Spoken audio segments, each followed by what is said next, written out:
Hello, everyone, and welcome to another one of our conversations here with Dan. We're going to take a break from some of those in-depth question type things. We may come back to questions later, but we're going to go to one of our book studies today. Yes, a summary of a book. Yeah, big picture of the book of Hebrews. So, Dan, who wrote Hebrew? No, that's not what we're doing today. Origin of Caesarea says God alone knows, but probably not Paul. No, but we're going to talk about the content of the book of Hebrews Yes, we today. are. Yes. So, where would we like to start? All right, first of all, the book of Hebrews is not a letter or an epistle. It is a sermon. Look at Hebrews 13:22, if you would. Okay, 13:22 says, I appeal to you, brothers, bear with my word of exhortation, for I have written to you briefly. So the book is defined as a message of exhortation. It is an exhortation. It's a sermon. Yeah. It does not have a, like Paul the Apostle to the church of such and such. It doesn't start that way at all. Yeah. And it is a sermon, and it is actually, the book of Hebrews is, we might borrow Lee Strobel's book titled, The Case for Christ from the Scriptures of the Old Testament is what the book of Hebrews is. A sermon about justifying or proving Christianity from the pages of the Old Testament. Yeah. Several things that tie the book of Hebrews together. The bottom line of the book of Hebrews is that God has spoken to man again through Christ. Okay. You've got Hebrews 1 and 2. Read that for us. It says, long ago, at many times and in many ways, God spoke to our fathers by the prophets, but in these last days, He has spoken to us by His Son, whom He appointed the heir of all things, through whom He also created the world. All right, He spoke back then to the fathers, but in the last days He has spoken to us. Now notice how you have that same comparison in chapter 2, verses 2 and 3. Okay, he says, for since the message declared by angels proved to be reliable, and every transgression or disobedience received a just retribution, how shall we escape if we neglect such a great salvation? It was declared at first by the Lord, and it was attested to by those who heard. All right, so in verse 2, the word spoken through angels. And according to the book of Galatians and in the book of Acts chapter 7, that's talking about the message spoken through Moses back to the fathers. And then in chapter 2, verse 3, he compares that with the great salvation that was spoken to us at first by the Lord. See, that's by Jesus, His Son. Okay. So really you have a repeat of what was said in chapter 1, verse 1 and 2. Yeah. If you go to chapter 3, okay. In verse 7, he starts out, today, if you shall hear His voice. See, God spoke back then to them, but today, He has spoken again. Go to chapter 4, verse 1 and 2. He says, therefore, while the promise of entering His rest still stands, let us fear lest any of you should seem to have failed to reach it. For good news came to us just as to them, but the message they heard did not benefit them because they were not united by faith with those who listened. Okay, they got a message preached to them, and we've had a message preached to us. Right. See? And again, that's that same claim about God has spoken again. He's revealed Himself again through Jesus Christ. Yeah. Then go to chapter 12, all the way over to chapter 12. Okay. If I can get those pages. Chapter 12, verse. And if you look at verse 18, he says, we haven't come to Mount Sinai. We haven't come to this mountain that's been, to get that revelation back there. But if you go to verse 22, he says, but you have come to Mount Zion, to the heavenly Jerusalem, the city of the living God. Right. Then bottom line, verse 25, Hebrews 12:25. He says, see that you do not refuse Him who is speaking. All right, so the bottom line of the book of Hebrews, God has spoken to us again through Christ in these last days. Yeah. See that you do not refuse Him that is speaking. Yeah. So that's boiling it down to its essence. Now, and there's a lot of pieces in between where He continues to do this back then, today, that He's going to have lots of examples of. Yep. And then the other thing is, there are a series of Old Testament texts that are used to make the case for Christ. Let me give you the kind of the layout of the book. Okay. In chapter 1, starting with verse 5 through the end, you have a series of what we call enthronement passages, where God is enthroning his king. Right. And that turns out to be Jesus, see? And a lot of people get focused on the fact that he's comparing Christ to the angels. But the reason that he's comparing Christ to the angels is seen in that chapter, or that passage you read in chapter 2. For if the message spoken through the angels proves steadfast, Right. then how shall we escape if we neglect this greater salvation that was spoken through the Lord? That's his point. Right. Then in chapter 2, starting in verse 5, he presents a passage of Scripture, which is Psalm 8. What is man that you are mindful of him, or the Son of Man that you visit him? You made him a little lower than the angels, and crowned him with glory and honor, and put everything in subjection under his feet. Yeah. And what he gets out of that passage is that it's Christ that was made for a little while lower than the angels when he came to the earth. And then because he was faithful, he was crowned with glory and honor. And literally everything, for the first time in history, was placed under his feet. Unlike man in the Old Testament that was the ruler of the physical creation, Yeah. everything, including sin and death, and everything was placed under Christ's feet. Because again, we've been talking about kingdoms, and they're used to kingdoms being a little here, a little there, a little there. And he's saying, no, Jesus is literally over it all. Over everything, yeah. But that passage is then discussed after he presents the passage. And then when you get to chapter 3, verse 7, where we were a minute ago, he presents another passage, which is Psalm 95, 7 through 11. Okay. And that passage compares us today with the Israelites and says, today, if you hear his voice, don't do like they did and harden your hearts and fall away from the living God, you know. Yeah. And then he discusses that passage all the way through chapter 4, verse 11. Right. And the point of that passage is there's another voice today, and God said they didn't get to enter his rest because they refused to hear his voice back then. But there still is a rest remaining.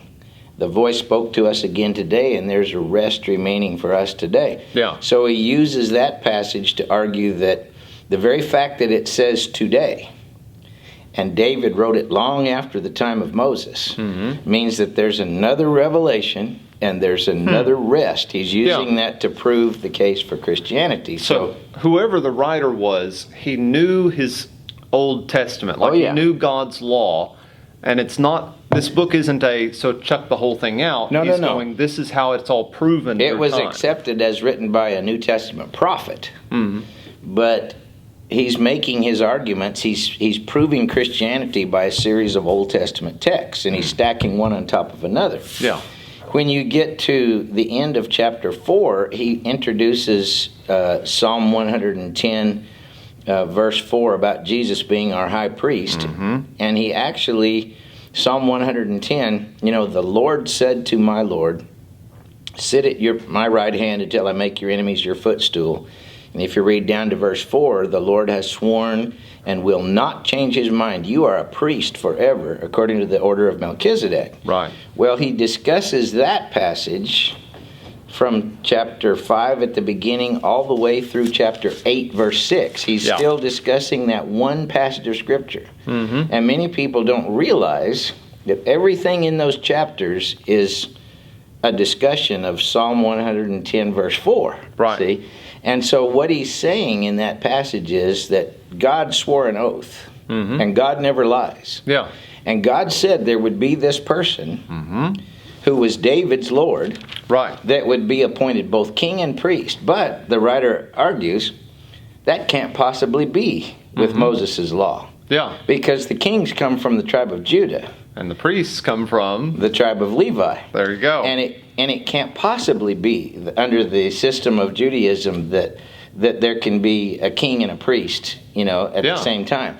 So he says in chapter 7, verse 4, that if Psalm 110, verse 1 through 4 is true, then there has to be a change in the law if there's going to be a change in the priesthood. Yeah. And so in chapter 8, he summarizes in verse 1 the argument from those 4 chapters. What does he say there in verse 1? He says, now the point in which we are saying is this, which I love that. There you go. Here you go. We have such a high priest, one who is seated at the right hand of the throne of the majesty in heaven. All right, now listen to that. We have such a high priest. That's Psalm 110, verse 4. Mm-hmm. Who is set at the right hand. That's Psalm 110, verse 1. Mm-hmm. See? And so he's tied all that up. Yeah. All right, now look at verse 6 where he passes to a new passage of Scripture. Okay. He says, but as it is Christ has obtained a ministry. But as it is, Christ has obtained a ministry that is as much more. Good gracious, these line breaks are killing me. Let's start again. But as it is, Christ has obtained a ministry that is as much more excellent than the old as the covenant I can't read. You read verse 4.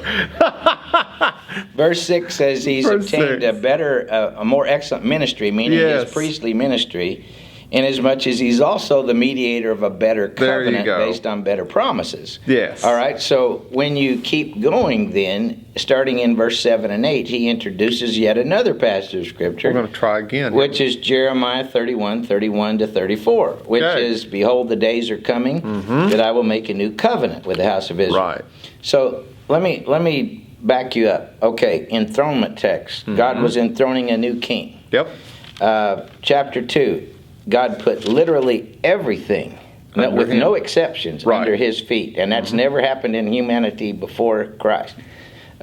Point 3, Psalm 95, 7 through 11. God has spoken again today, chapter 3, verse 7, and offered another rest to the people today. Right. See?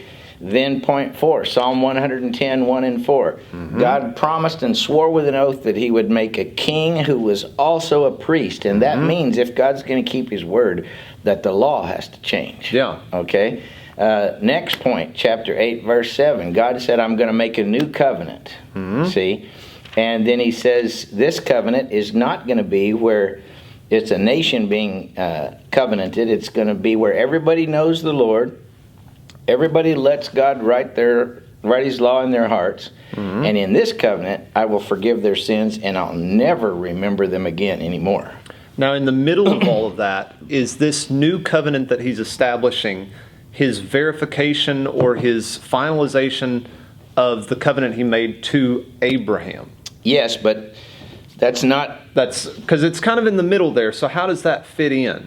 Well, he actually does deal with that, because in chapter 6, he says in chapter 6, verse 18, there are two unchangeable things in which it is impossible for God to lie.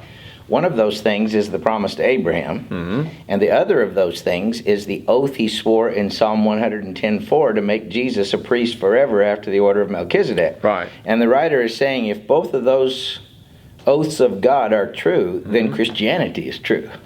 See? Okay. And so when you get to chapter 8, where he introduces Jeremiah 31, stacking on these other passages, he says, by the way, also God promised a new covenant. And he said, it's a covenant where I'll forgive their sins and never remember them anymore. Well, the Jew would say, well, how can that be? There's a remembrance made of sins every year at the Day of Atonement. And so from chapter 8 all the way through chapter 10, verse 18, he discusses Jeremiah 31 to 34. And if you go to chapter 10, verse 18, he has finally explained, by explaining the once-for-all sacrifice of Christ, how this can be true. So read that. He says, where there is forgiveness of these being the sins, there is no longer any offering for the sins. All right, and his argument has been that passage in Jeremiah can only be true if the offering of Christ is offered and there's no more need for any other offerings. So what he's done is he's stacking passage after passage, saying, this one shows that Christianity is true. Stack that with this one that shows that it's true. This one shows that it's true. And this one shows that it's true. And so in one after the other, see, he's proving the case for Christianity. And they're true because Christ has fulfilled what was promised in all the previous covenants and oaths before. Right. And some of those are so specific, like the Psalm 110 one. Yeah. Who is it that's ever been born that can be both king and priest? Mm-hmm. And he compares only one guy back in ancient times, Melchizedek, who was the king of a city, and he was Right. also the priest. But after the law of Moses, who could be king and priest? And he makes that case. Yeah. Then there's one more passage that's introduced. Okay. Starting in chapter 10, verse 36. Mm-hmm. He read 36 and read down there through the next 2 or 3 verses. He introduces Habakkuk 2, 3, and 4. Okay. He says, "For you have need of endurance, so that when you have done the will of God, you may receive what is promised. For yet a little while, and the coming one will come and will not delay. But my righteous one shall live by faith, and if he shrinks back, my soul has no pleasure in him." All right, so you have need of endurance, for in a little while he that is coming will come. Well, that's in the book of Hebrews, that's Jesus. Right. And my righteous one will live by faith. If you circle that little part of the verse there, my righteous one will live by faith. Yeah. That's where you get the by faith all through Hebrews 11. Okay. It comes from that passage right there. Yeah. So Hebrews 11 is really a discussion Of that section. of Scripture that he brings up. And then he says at the very end of Hebrews 11 that it's only through us that all those people by faith, they Right. receive what was promised. And then he introduces the coming of Christ, see? And so by chapter 12, he kind of wraps things up, and then he goes back to chapter 12 and verse 18 and says, now, let's wrap all this up. We haven't come to Mount Sinai. Yeah. We've come to Mount Zion, and God has spoken again, and this is the biblical case for Christianity, and Christ is the one that is the perfect sacrifice and the mediator of a new covenant and the high priest that God has appointed for us. And so, he kind of closes the thing down with that. That's the way the book of Hebrews is structured. Again, if you go into it thinking of it like a sermon, you get the whole, here's what I'm going to tell you, here's how I'm going to back it up. Here's how I'm going to prove it first, here's how I'm going to prove it second. Yeah. Hebrews is a series of Old Testament texts that are used to make a very strong case for Christianity. And let's kind of wrap this up going back to Hebrews 6:18. Okay. And then I'll make kind of a point of structure and reading sort of thing. Okay? Yeah. Go ahead. Well, in Hebrews 6:18 and 19, let's read that. Okay. 6:18 and 19. "So that by two unchangeable things, in which it is impossible for God to lie, we who have fled for refuge might have strong encouragement to hold fast to the hope that is set before us. We have this as a sure and steadfast anchor of the soul, a hope that enters into the inner place behind the curtain, where Jesus has gone as a forerunner on our behalf, having become the high priest forever after the order of Melchizedek." All right, so this oath or promise God made to Abraham, in thy seed all the nations will be blessed. This oath that God swore, the Lord has sworn and will never change his mind. You are a priest forever after the order of Melchizedek. Yeah. If you really believe those two things that can never change, Yeah. Christianity has to be true. And that really gives us a strong encouragement that we're right in holding on to Jesus as our only hope. That's kind of the nutshell, heart, and core of the message of the book of Hebrews. There you go. And I was just going to say, I think that a lot of clarity comes, when you're pointing out, hey, this is that passage, this is that passage. A lot of times when you're reading through something this dense, most translations, most editions in the English version will kind of offset the type text when they're quoting something. I would just say, pay attention to those sort of things. Really dig into where is that coming from? Why did they put it that way?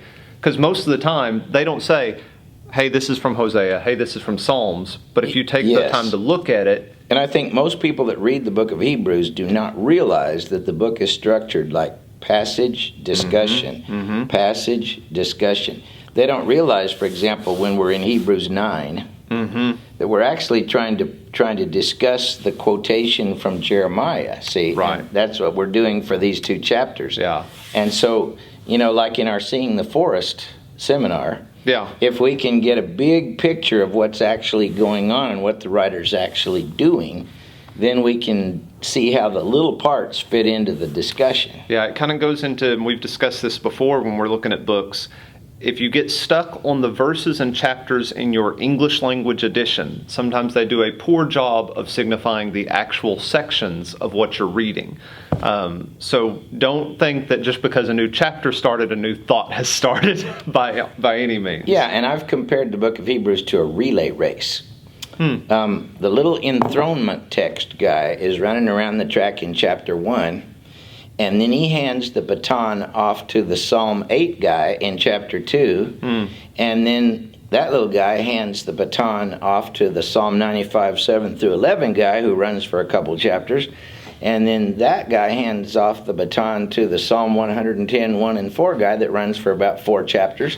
And then that guy hands off the baton to the Jeremiah 31 guy that runs for a couple chapters, 4 chapters almost. Yeah.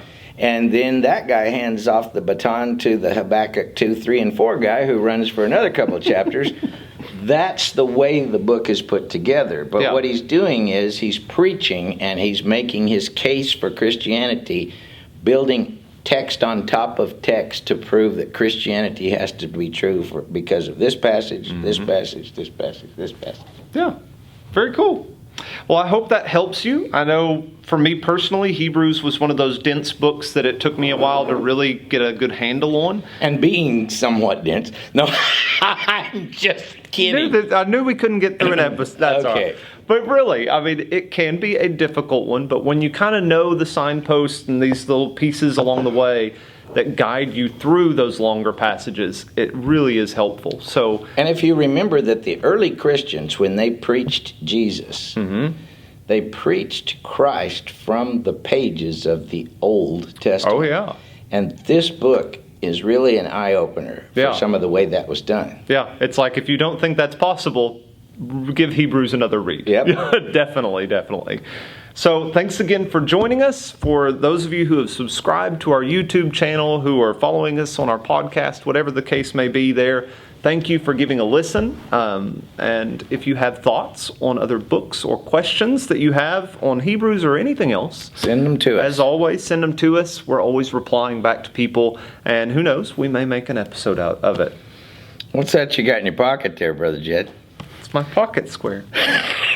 Oh, my goodness. Y'all have a great week. We'll see you next time. All right.